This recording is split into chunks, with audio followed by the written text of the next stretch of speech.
जात बदलने की कोशिश की जा रही है।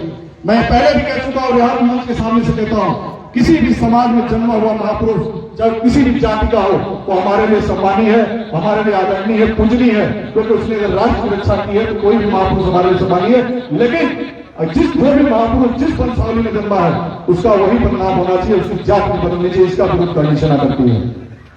मैं कहना चाहता हूं कि क्षत्रिय सम्राट मेयर हो प्रतिहार की जात बदलने की कोशिश की गई पश्चिम उत्तर प्रदेश में 0.2% गुर्जर समाज 0.2%, 2% भी नहीं, 0.2% गुर्जर समाज ने षड्यंत्र किया और षड्यंत्र करके इन्होंने जो गुर्जर जो शब्द है वो गुजरात प्रदेश में आता जैसे काशी नरेश है और भी अपने सम्राट लगा दिया जाता है। उस तरीके से गुर्जर एक स्थानवाचक है, लेकिन उनको जाति बना करके उनके साथ षड्यंत्र करने की कोशिश की गई और उनको गुर्जर बना करके जगह जगह मूर्तियां लगवाने की कोशिश की गई। आपको बताना चाहता हूं कि दादरी में माननीय मुख्यमंत्री जी का एक कार्यक्रम रखा गया और कार्यक्रम रख करके गुर्जर समाज ने षड्यंत्र किया करके कहा कि मूर्ति का उद्घाटन है, यहाँ पर आइए, पश्चिम उत्तर प्रदेश के इतने जिले गुर्जरों का है, जाटों का है, यहाँ पे आपको वोट मिलेगा।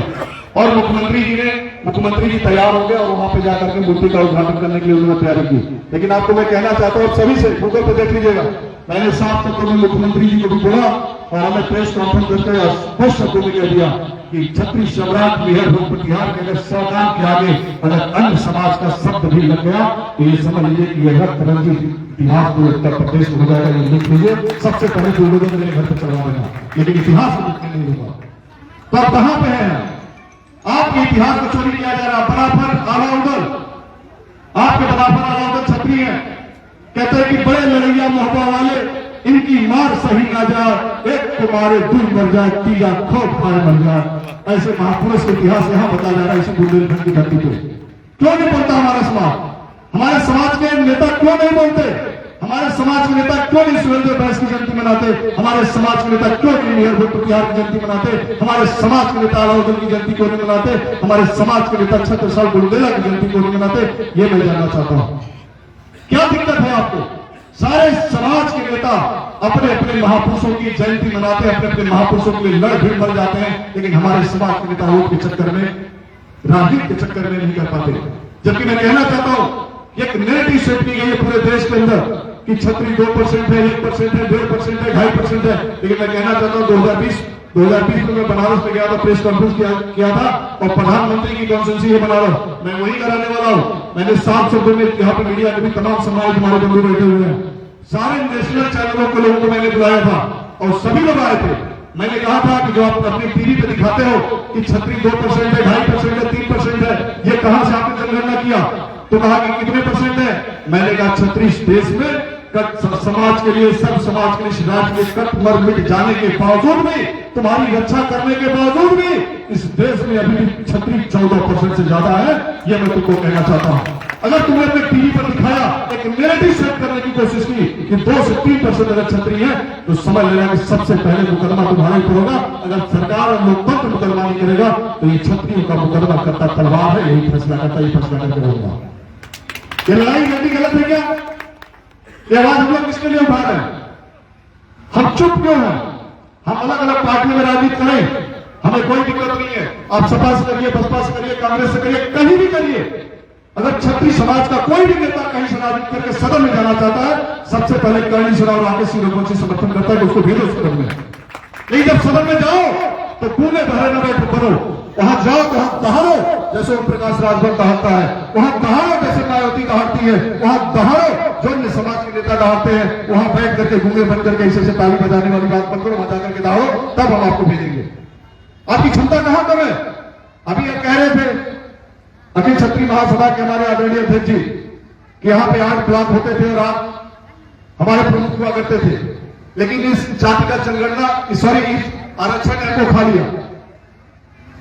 मैं कहना चाहता हूं कि आरक्षण की लड़ाई हम लोग कहते हैं कि जो गरीब हो वो चाहे जिस भी समाज में जन्मा हो, हम किसी के विरोधी नहीं है, जिस भी समाज में जन्मा व्यक्ति अगर गरीब है तो आरक्षण उसको मिलना चाहिए और किसी को नहीं मिलना चाहिए, इसका हम समर्थन करते हैं। हम कहां विरोध करते हैं? हम तो कहते हैं कि एक्टोसिपिया की बात अभी किया और जिला अध्यक्ष ने एक जगह में गया था और एक कार्यक्रम में मैंने फलना को फलना कह दिया तो मेरे पर बंदा एक लग गया। वही फलाना जब नौकरी लेने जाता है, राशन कार्ड बनवाने जाता है, तो बड़े शान से लिखता है कि मैं जात का चमार हूं, बड़े शान से लिखता है जात का धोबी हूं। लेकिन जब उसको कह दोगे इसी देश के अंदर काला कानून एट्रोसिटी एक्ट बना करके मोदी सरकार ने महापाप किया कि अगर धोबी को धोबी कह दोगे एट्रोसिटी एक्ट के मुकदमे में 6 महीने जेल जाओगे, ये बर्दाश्त नहीं करेंगे लोग। क्यों बर्दाश्त करेंगे? हम किसी के बाप से नहीं डरते, हम बर्दाश्त नहीं करेंगे। अगर तुम चमार हो तो तुम्हें चमार ही कहेंगे, तुम धोबी हो धोबी कहेंगे। जब तुम मुझे ठाकुर हो ठाकुर कहते हो, तुम मुझे बाबू साहब कहते हो, तुम मुझे फलाना कहते हो, तो मुझे तुम्हें कहने में क्या दिक्कत है, पहले ये बताओ। तो डरने की जरूरत नहीं है, हमें डर डर के ही खत्म हो रहे हैं और हमें डरने की बिल्कुल भी जरूरत नहीं है। ऐसे लोगों का मामूल जवाब देना है। और मैं कहता हूँ आरक्षण की बात, एक बात आप सभी के यहाँ बहुत सारी साथी बैठे हुए हैं, ईडब्ल्यूएस, यहाँ पे किसी बातचीत नहीं है, यहाँ पे ईडब्ल्यूएस की बात समाज चलने के लिखा हुआ है। शायद आप सभी ने ध्यान नहीं दिया, इतिहास संरक्षण संवाद ईडब्ल्यूएस, इकोनॉमिकली इंटरसेक्शन की बात मैं कर रहा हूं। आपने 5 साल पहले से या इसके पहले से कभी कोई नेता अपने समाज का एक बता दीजिए जिसने कहा हो कि ईडब्ल्यूएस में सवर्णों को जो छूट मिली है, जो विसंगतियां उसको दूर किया जाए, उनको प्रॉपर छूट मिले, किसी एक नेता को बता दो सदन में बोलते हुए नहीं देखा होगा आपने। अगर यहां पे मैं कहता हूं कि युवा बैठे हुए हैं, अभी 69,000 यूपी पुलिस की भर्ती निकली हुई है उत्तर प्रदेश में, और ये निकली है भर्ती 5 साल के बाद, 5 साल के बाद भर्ती निकली है। और इस 5 साल में जो सवर्णों की आयु सीमा निर्धारित की गई सरकार ने की, आप सभी काम सुन लीजिए इस बात को, जो निर्धारित की गई है 18 से 22 वर्ष, ये सवर्णों की आयु सीमा है। पुलिस की भर्ती में अगर आप जाना चाहते हैं, आप केंद्र सरकार ने डिसाइड किया 18 से 22 वर्ष, लेकिन ओबीसी एससी के लोग 18 से 28 वर्ष तक फॉर्म भरेंगे, वो भर्ती में जाएंगे। आप 18 से 22 वर्ष, वो 18 से 28 वर्ष, 6 से 7 साल का अंतर है। आपको सरकार 7 साल पहले बुढ़ा कर देती है, ये कौन क्यों करती है सरकार में जाकर के कौन पूछेगा? ये मैं पूछा, मैंने प्रेस कॉन्फ्रेंस किया, मैंने उत्तर प्रदेश के सभी जनपदों से, मैक्सिमम जनपदों से, मेरे कैदी सेना के सभी पदाधिकारियों ने अपने छत्री रक्त से मुख्यमंत्री को चिट्ठी लिख करके डीएम के माध्यम से सरकार तक पहुंचाने की कोशिश की और पूछने की कोशिश की, मुख्यमंत्री ये बताओ कि समस्त समाज के बच्चे 18 से 22 साल में बूढ़े क्यों हो जाते हैं? इनको आप आरक्षण क्यों नहीं देते हो? और जो आरक्षण इनको 10% मिला है, अध्यक्ष जी 10% जो रिजर्वेशन हमको मिला है, उसने क्या अब देखिए रिजर्वेशन का खेल, ये छत्रियों के है सारी विसंगतियां। देखिए, अगर राष्ट्रपति का बेटा हो, प्रधानमंत्री का बेटा हो, ब्लॉक प्रमुख का हो, विधायक का हो, जिला पंचायत अध्यक्ष का हो, जिला पंचायत सदस्य का, 100 एकड़ जमीन वाला हो, बिजनेसमैन हो, पर डे 1 करोड़ की इनकम वाला हो, अगर ओबीसी एससी समाज से आता है, उसके ऊपर कोई लागू नहीं, उसको आरक्षण मिलना है तो मिलना है। लेकिन अगर आप इस सरकार ने 2019 में मोदी सरकार ने रिजर्वेशन दिया, उस रिजर्वेशन में विसंगतियां लागू की, क्या किया? अगर छत्री के पास, सवर्णों के पास 5 एकड़ से 1 बिस्वा भी जमीन ज्यादा है, वो ईडब्ल्यूएस की श्रेणी में नहीं आएगा। अगर आपके पास 1000 वर्ग मीटर में मकान है, आप ईडब्ल्यूएस की श्रेणी में नहीं आएंगे। अगर आपके परिवार में माता पिता, भाई बहन या पत्नी, बच्चे अगर कोई भी 8 रुपए की इनकम करता है, आईटीआर भरता है, उसको ईडब्ल्यूएस की श्रेणी में नहीं आएगा।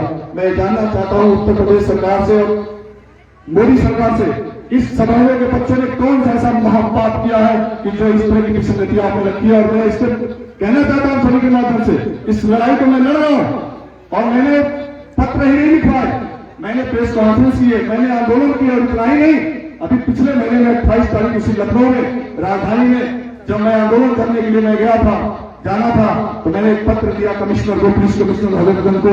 मैंने कहा कि मैं 28 तारीख को मैं कार्यक्रम करना चाहता हूं, क्योंकि सरकार हमारी बात नहीं सुन रही है, तो अपनी बात को कैसे करें? उसमें कमिश्नर ने 7 शब्दों में कहा कि आप 144 लगी है और हाई कोर्ट का आदेश है। आपको पता नहीं कि पिछले 6 सालों में सपा बसपा की कांग्रेस की औकात नहीं कि हजरतगंज में आकर विधानसभा के सामने घिराव कर ले, और आप कहते हो कि मैं यहाँ पर आंदोलन करूंगा। हमने कहा कि कमिश्नर साहब, मैं परमिशन लेने नहीं आया हूं, आपको अवगत कराने आया हूं, और आप ये कार्यक्रम में करूंगा 28 तारीख को, आपकी जितनी औकात हो आप कर लेना। एक छत्री का प्रचलन में होगा, वहां पर जो उठाना उठाना। और हम लोगों ने किया, हम लोगों ने भगत सिंह से प्रेरणा ली। हम अपने हर महापुरुषों की प्रेरणा लेते हैं। भगत सिंह ने असेंबली में क्यों बम फेंका? अगर बम फेंका, यहां पे अगर मैं बम फेंकूं, सामने फेंकूंगा तो यहाँ पे सब लोग धराशायी हो जाएंगे, लेकिन हमने बम बगल में फेंका, इसलिए फेंका कि पहली अपनी भूमि सरकार हमारी बात को सुने कि हम क्या चाहते हैं। और हम लोगों ने 200 लोगों को पुलिस ने गिरफ्तार किया इसी पिछले महीने 28 तारीख को। एक भी क्षत्रिय समाज का नेता, चाहे सपा का हो, बसपा का हो, कांग्रेस का हो, किसी समाज का एक भी नेता, हमने सबसे सहयोग मांगा, समर्थन मांगा, पत्र लिखने को कहा, लेकिन एक भी किसी नेता ने मेरा सहयोग नहीं किया। मैं पूछना चाहता हूं कि आप सब लोग बात करना चाहता हूं कि आप लोग आए दिन किसी न किसी महापुरुष के, एक महापुरुष है हमारे राजा जयचंद जी, उनको आप आए दिन आपस में नाराज होकर कहते हो तुम जयचंद हो, दूसरा समाज भी आकर के कहता है तुम जयचंद हो। जयचंद का मतलब सीधे गाली दो, क्या गहरवाल राठौर ये गद्दार ठाकुर है? गहरवाल राठौर ये गद्दार ठाकुर है, सूर्यवंशी ठाकुर? मैं पूछना चाहता हूं कि राजा जयचंद को यहां से जितने लोग बैठे हैं, मैं सबको चैलेंज कर रहा हूं, सबको चैलेंज कर रहा हूं कि अगर राजा जयचंद के बारे में चाहे मुगलों को लिखा हुआ, चाहे अंग्रेजों का लिखा हुआ, चाहे तुर्कों हुलो किसी का, या इस देश में किसी का लिखा हुआ, एक भी जगह पर राजा जयचंद को गद्दार बता दे लिखा हुआ, मैं आपको 5 में 25 लाख रुपए इनाम दूंगा। मैं गांधी साहब आपको कहना चाहता हूं, जिसने मंदिर की रक्षा की, गाय की रक्षा की, मां की रक्षा की, बहन की रक्षा की, उसको आप गद्दार कहते हो? बिना इतिहास के पढ़े आप तानसेन को गद्दार नहीं कहते, आप बीरबल को गद्दार नहीं कहते, जो बीरबल दिन भर अकबर की डफली बजाता था, उसकी आप कहानियां बताते हो बड़े शान से। क्या ये बीरबल की कहानी बताए जो दिन रात बीरबल अकबर के साथ रहता था? वो हो गया हीरो, वो हमारा हो गया प्रयास हो, लेकिन राजा जयचंद हो गया था। तो मैं कहना चाहता हूं कि अपने महापुरुषों के बारे में पहले आप पढ़ लीजिए, समझ लीजिए कि हमारे महापुरुष क्या है, उसके बाद उनके बारे में बोलिए।